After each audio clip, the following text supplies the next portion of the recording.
ገለታቴ ደርሶብኛ ዘንኩት አረ የኔ ገለታቴ ምን ዛሬም ነው ነገም ነው የኔ ገለታት ወይ ተወስጀ ጥላቸው እቺ ቆልቆል ስትል ምንዲና ስጫወርሳቸው ሁሌም የኔስ ሁሌም እኔ እንኳን ሁሌም ነው አለቀቀም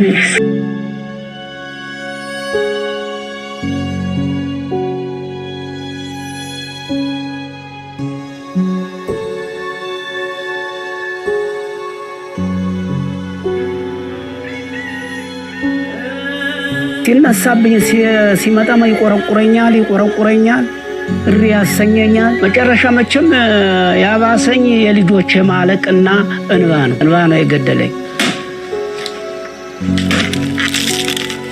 ሰው በተጠላ ጊዜ የሚያስጠጋኝ የለ ግን እቺን ሰጠኝ ጌታ ከዳ ኩበት ስትለቅሙላ ሽጣቆላ ድባ ሸምታ መጣታ ገላኛለች መከራዋን አይታ ነው መታሰ ያገለገለች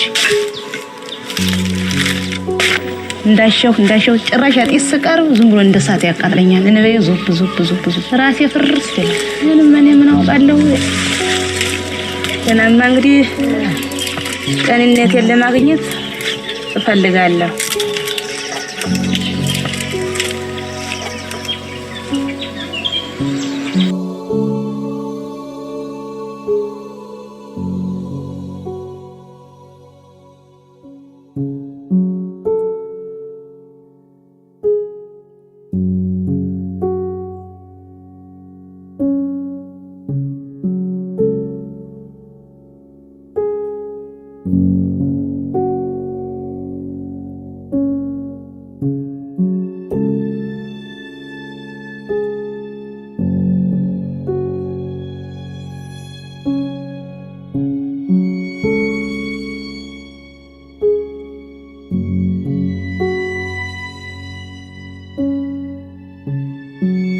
መቼ ነው የመጣው እና በምን መጣ? አባቴ He has the mother but no father. He said my father is alive but my mother is not alive. She's dead. Is it safe? ችግር የለም Okay, sometimes they drunk older street kids they drunk and they eat us ምን ያህል ምግብ ታገኛላችሁ በየቀኑ Okay, they take from restaurants rubbish and so they eat that they survive with that Bara and Majid left their homes in the countryside when their families could no longer feed them. They came looking for food and a job. Instead, they found suffering and disease. But when I asked if they wished to return home, they said no. They won't stay here. Why? ለምንድን ነው ሀገራችሁ ማትሄዱ? He said my family are really poor and nothing to do there. I have seen it.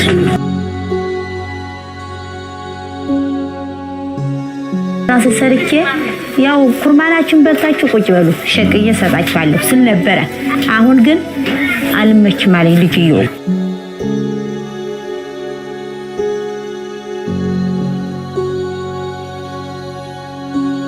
ወሰነ ቀን ለማሰለፍ ነው እንጂ ቀን ሊጨምሩ ማለት ህይወት ለማዳን ብቻ ነው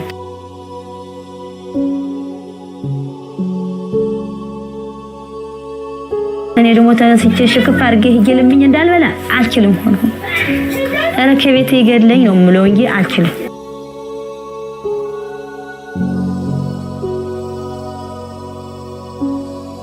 አሁን ራሱ ይሄ ማለት ነው ይሄ ተማሪው እንዲህ ሆኖ ነው ትምህርት የምታስተምሪ አባቴ ቢቆይ እኮ እንደማን ብሎ ሰርቶ ሊያበላኝ ነበር ይላል አባቴ ካለም ስለተለየ ግን ደረቅ ታበያኛለሽ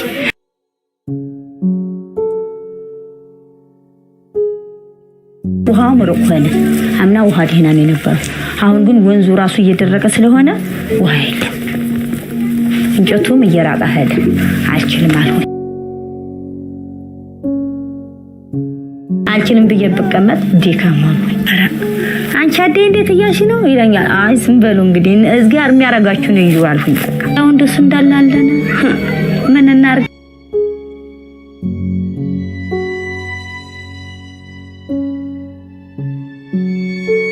ጌታ ደግሞ እሱ ደግሞ ያስቀምጠው ባንዲራው ለምለም ደግሞ ይሰጠናል።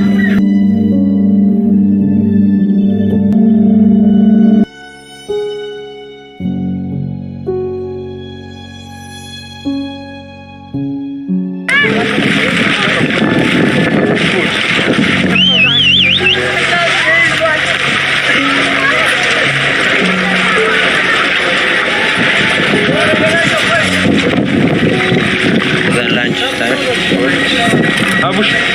Ada Abush. Menurut. Apple. Yeah, apple. Lunch time. Eating his lunch. Yeah. This from the airport, this truck? That's from the airport lunch.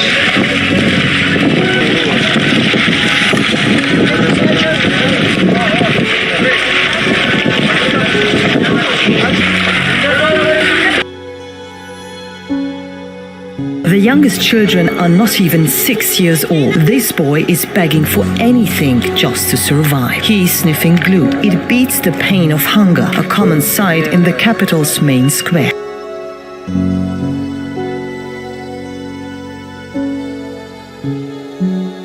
These boys found work shining shoes. Their goal to earn their own living. Oh, good. I'd like to quit this work as a shoe shiner, go to school, and live a better life, but it's not easy to get out of the situation.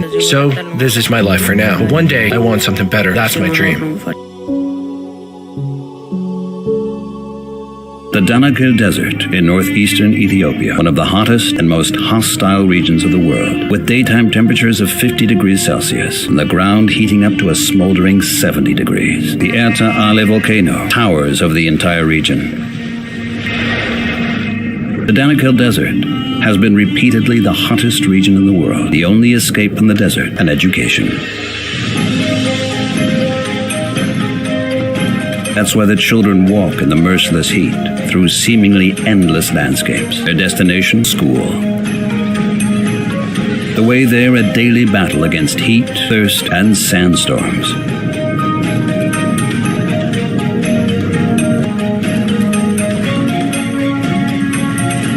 On the way back, the children must cope with the greatest heat of the day. Nothing to offer them shade on what is probably the hottest way to school in the world.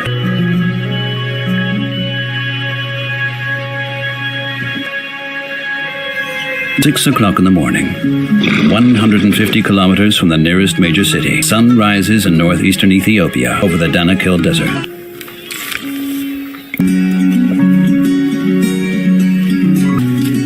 And like every morning, Hamid first gets breakfast for himself and his siblings. Hamid prepares his school supplies. Hamid has 6 younger siblings. He is the only one to go to school, which is a good 2-hour walk away.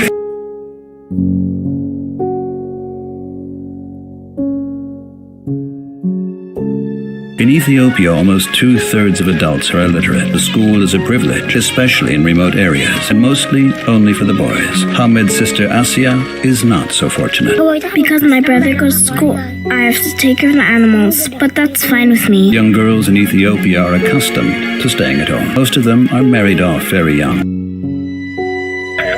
ህይወቱ ስለያለፍኩት ማገዶ ስለቀም ኢህአዴግ ሲገባ በየወዴቻው በየጫካው ማገዶውን እየለቀምኩኝ 7 ቤተሰብ ሳስተዳድር እራት እንኳን ማብላት አልችልም። 4-5 ጆንያ ተሸክሜ ማለት ነው። እና ከመጣሁ ወደ ካናዳ ወደ እንጦጦ አካባቢ ለጸበል ሲሄድ እናቶቼን ሳይ በጣም ተጽዕኖ ያሳድርብኛል፣ ይከፋኛል። እናቶቼ እንባቸው የሚታበስበት ጊዜ ሩቅ አይሆንም።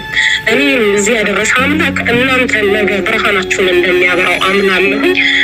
በዚህ ህይወት ላይ ለሚኖሩት እህቶቼ፣ ታናናሽ እህቶቼ፣ በዚህ ህይወት ውስጥ ላሉ እናቶቼ እንኳን እግዚአብሔር አምላክ ለዚህ ያበቃችሁ ልላቸው እወዳለሁ። ለዚህ ለሚሳተፉ ኢትዮጵያኖች ዛሬ 17 ዓመት ሙሉ ያስለኛል። ያኔ ያመጣብኝ ተጽዕኖ ማግኘቱን ስለቅም እንፋሎቱ ይሸታል። ሌሊት ዝናብ ዘንቦ መሸከማችን ብቻ አይደለም እስታስጀዋል። ሌሊት ዝናብ ሲዘንብ አድሮ ጠዋት ሄደን ስንለቅም የመሬቱ እንፋሎት ደረቴን ያፈነ የትኛውን ሕክምና የትኛውን ጸበል ሊያድነኝ አልቻለም። በተለይ ስወልድና ኦፕሬሽን ሳደርግ ያለኝ ሳል ስፌቴ ተፈቶብኛል። በአሁኑ ሰዓት የተጠቃው ጥቃት ማለት ነው። ይህን ያደረጋችሁ የስንቱ ህይወት እንደምታድኑ እግዚአብሔር ብቻ ነው ብድሩን የሚከፍላችሁ። ባላችሁበት ሁሉ እግዚአብሔር ጨምሮ ይስጣችሁ፣ ባላችሁበት ይጠብቃችሁ። እህቶቼ፣ ወንድሞቼ፣ አባቶቼ 10 ሳንቲም 5 ሳንቲም ይሰጣችሁ ሁሉ እግዚአብሔር በሄዳችሁበት ይጠብቃችሁ። ሙስሊም ክርስቲያኑ እግዚአብሔር ከእናንተ ጋር ይሁን። ጠላት ላይ ይሁናችሁ፣ በሰጣችሁት እጥፍ ይስጣችሁ፣ ክፉ ነገር አይንካችሁ። እኛ ላይ የደረሰው አይድረስባችሁ። ይሄንን ነው የምላችሁ። ጥሩ ህይወት እኖራለሁ፣ ግን ሁሉ የሚነሱ እንባዬ ነው። ያለፍኩበት መከራ ያለፍኩበት ስቃይ ነው። እግዚአብሔር ይስጣችሁ፣ ባላችሁ ላይ ይጨምርላችሁ፣ ከክፉ በሽታ ሁሉ ይሰውራችሁ፣ ከመጣው ክፉ በሽታ አድርና እግዚአብሔር ጠብቃችሁ ለሀገራችሁ ኢትዮጵያ ብርሃኗ በርቶ እንድትራት ብርሃኗን ያርቃችሁ። ሌላ ምንም የምለው ነገር ያመሰግናችሁ። ቴንክ ዩ እህቴ፣ በጣም ቴንክ ዩ። አብሽር፣ አይዞሽ እህቴ።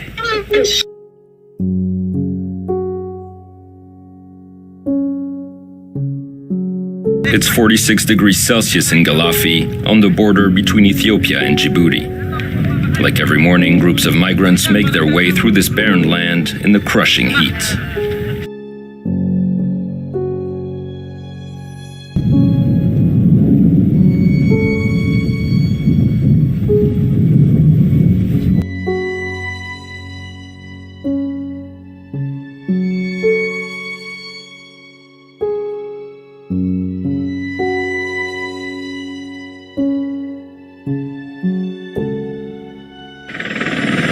New video footage of an overcrowded fishing boat capsizing off the Libyan coast, sending migrants tumbling into the sea.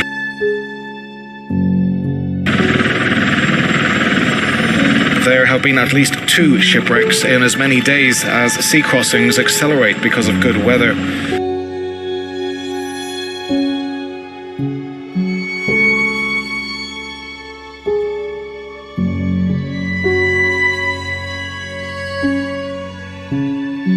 ተሰቃየሁ 6 ወር ውሃ ጠንበራ ራሴንም ያመኛል፣ አዞረኛል፣ ጉልበቴ የተሰቃየሁት በቢላና በጎማ ነው፣ በሽቦ በብረት እዚህ እጄ ሰብሬያለሁ።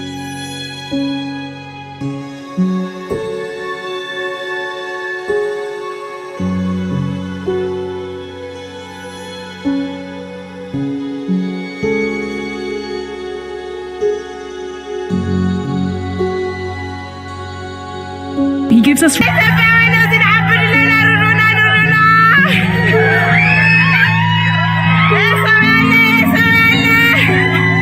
These images show the conditions of Ethiopian women in a detention center near Al-Daya, Saudi Arabia. The mesh roof allows rainwater in, flooding the prison up to the women's ankles. This is just one of the prisons and detention centers where Saudi Arabia has been holding the migrants for days, weeks, and even months.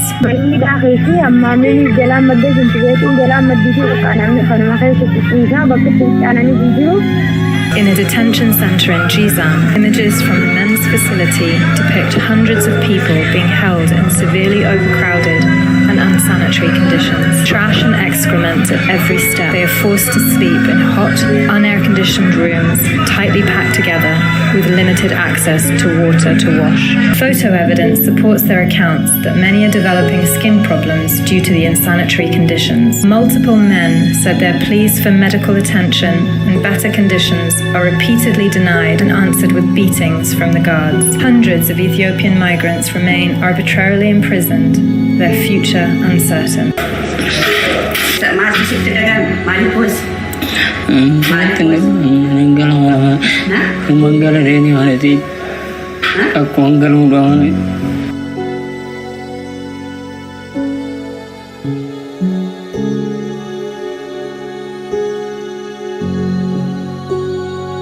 Before a devastating fire ripped through this detention center in Yemen's capital last week, the Ethiopians being held there confronted their guards to demand better living conditions. That's when, survivors say, Houthi security forces locked them in a hangar and told them to say their final prayers before firing something at them. He fired the projectile at us through the hole, and the fire caught onto the piles of pillows we were sleeping on. The room filled up with smoke, and we all started to scream. As we cried for help, some of us started to faint and fall to the ground. I saw my friends burning to death. I didn't receive any help after that nightmare. People were killed in the blaze after it tore through a hangar with 350 people inside, mostly migrants from the Horn of Africa. ISIS released a new video today claiming to show the mass execution of Ethiopian Christians in Libya.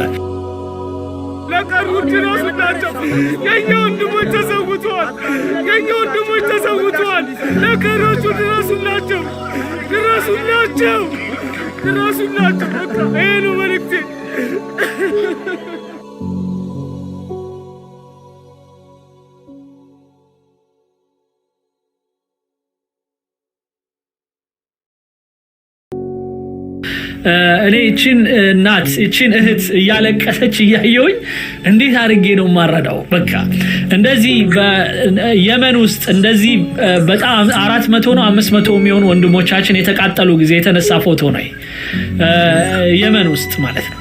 ስለዚህ እንደዚህ 400 እና 500 የሚሆኑ ወንድሞቻችን የመን ውስጥ ተቃጥለው እንዴት ነው ዝም ምለው? እንዴት ነው አይምሮ እሺ ብሎ ይሄንን ነገር የሚያልፈው? ይሄ ባለፈው ጊዜ 10 ምናምን የሚደርሱ 19 አካባቢ የሆኑ ወንድሞቻችን እንደዚህ ቀይ ያልብሰዋቸው ባህር ዳር ላይ ጀማል የሚባል ወንድማችን ክርስቲያኖቹን አብራችሁ ምታርዱ ከሆነ እኔንም አብራችሁኝ ይረዱ ብሎ አብሮ የታረደበት ነው። ይሄ በዳዒሾች እነዚህ በዱርዬ እስላሚክ ስቴት ምናምን ብለው የማይመጥናቸውን ስም የወሰዱ ዱርዬዎች በእነሱ ወንድሞቻችን የታረዱ ጊዜ ማለት ነው። እነዚህ በሙሉ በባህር አድርገው ወደ እንትን ሊሄዱ ነው። ያው ያዟቸው ጎትተው አመጧቸው ባህር ለባህር እንደዚህ አሰለፏቸው። ከዛ ቢፈልጉትን ተናዘውባቸው ሚሉትን ነገር ብለዋቸው ከዛ በኋላ ደግሞ አጋድመው አርደዋቸዋል እንደ እንሰሳ። ያው እዚህ ጋር እንደምታዩት ማለት ነው። ስለዚህ ይሄንን አይቶ ማን ነው ልቡ አሁን ከዚህ በኋላ ለመገባበዝ 10 ምናምን ቢራ ለመጠጣት ወይም ራት ጋብዘን አንድ ላይ እኔ ካልከፈልኩ ያበሻ እንትን አለ እሺ በሉትና ሁላችሁም ክፈሉ በቃ የዛን ቀን ማለት ነው። ዛሬ ራት የሆነ ቦታ ከሄዳችሁ ሁሉም ልክፈል ሲል እሺ ክፈሉ ሁላችሁም ክፈሉ ጠቅ አድርጉ ሁሉም ይክፈልና የሁሉንም ከዛ በኋላ የአንዱ ነው የሚከፈለው። የአንዱ ከተከፈለ በኋላ ሌላውን ለአባይ ወሰዱት በቃ እቺ አንድ ሲስተም ናት። ወይም ደግሞ ሽሮ እንብላ አንድ ቀን ምንም ችግር የለውም። ሌላም ሲስተሞች አድርገን ዛሬ ምሳዬን በቃ ቀለል ያለ ነገር በላለው ስለዚህ ያንን በዛ በምሳው ግን ዛሬ ለአባይ ሰጣለው ብለን በዚህ አይነት መልኩ ዛሬው ነው እንገድበው ግድባችንን ፕሊስ እንሂድበት። ቴንክ ዩ በጣም ኖብል የሆነ ሐሳብ ነው። በዚህ ጉዳይ ላይ በብሮሸር መልኩ በዌብሳይት መልኩ በመሳሰሉት ሰርተን ካመጣን እኛም መስጊድ ላይ ረን እናረጋዋለን። ማንም ሰው ይረዳል እርግጠኛ ነኝ። እኔ መስጊድ ላይ ቆሜ ዛሬ ስለ ኢትዮጵያ ስለ ነጃሺ ያቺ የነብዩ መሐመድ ባልደረቦችን ሰለላሁ ዐለይሂ ወሰለም የተቀበለች ሀገር እንደዚህ ናቸው ቤተሰቦቿ እና እርዷቸው ብለን ብንቆም እርግጠኛ ነን ይረዱናል። ስለዚህ ጉዳያችንን እኛ ነን በደንብ መሸጥ መቻል ያለብን እንጂ እነሱ አይደሉም። አሁን የስደት ምናምን በጣም እነሱ ጋር መብላት መጠጣት ምናምን ያለቀለት ጉዳይ ሆኗል። መብራት ምንም የሚጠየቅ ነገር አይደለም። እነሱ ጋር አንዳንድ ቀላጆች እንዳሉት መብራት ሄደ የሚባለው የሳሎኑን አጥፍተው መኝታ ቤት ሲሄዱ ነው እና ወይም የመኝታ ቤቱን አጥፍተው ወደ ሳሎን ሲሄዱ ነው። እኛ ጋር መብራት ይሄን ውሃ ነው የሚጠጡት። ይሄን ውሃ እኔ እንዴት ነው ማየው? ሌላው ቀርቶ እንኳን እዚህ ጋር ታጠብ እንኳን ብትሉኝ አልታጠብም። ዋኝ እንኳን ብባል ቆሻሻ ነው። ይሄ እንዴት ብዬ ነው እዚህ ጋር መዋኘው ነው የምለው። የመዋኛው ገንዳዎቻችን ስለምናውቀው ማለት ነው። ሂልተን ጊዮን ምናምን የሚዋኝ ሰው ወይም ባህር ላይ እንኳን ሄዶ የሚዋኝ ሰው እዚህ አይነት ቦታ ለመዋኘት እንኳን አይፈቅድም፣ ግን እነሱ ይጠጡታል።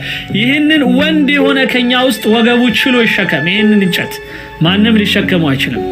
ስለዚህ ይህች እናት ግን ለ60 ብር ነው። 60 ብር ማለት $2 አይሞላም ብያቸዋለሁ። አሁን ባለው በጥቁሩ ይሁን በምኑ ዝርዝር ይሁን ያ ጥቁሩ አንልም ብለናል እንደው በባንክ ቤት ባለው ዝርዝር $2 የማይሞላ ይህች እናት አይኗ በትክክል አይሰራም በተወሰነ ጊዜ ከዛ ከኩዌት 4-5 ዶክተር ልከን በአጭር የ30 ደቂቃ ኦፕሬሽን ወይም ከዛ በታች ይሄን ያህል 400 ምናምን የሆኑ እናቶችን አይናቸውን አጸዳን ብለው አንድ የኩዌት ድርጅት ይፈላሰስብናል ይሄ ነው ለዚህ ነው የረከስ ነው እና ይሄንን ልጅ እናልብሰው ያውኗን እናት ከዚህ ከእንጨት ሸክም እናውጣት ይሄ ነው አላማችን በጣም ነው ማመሰግነው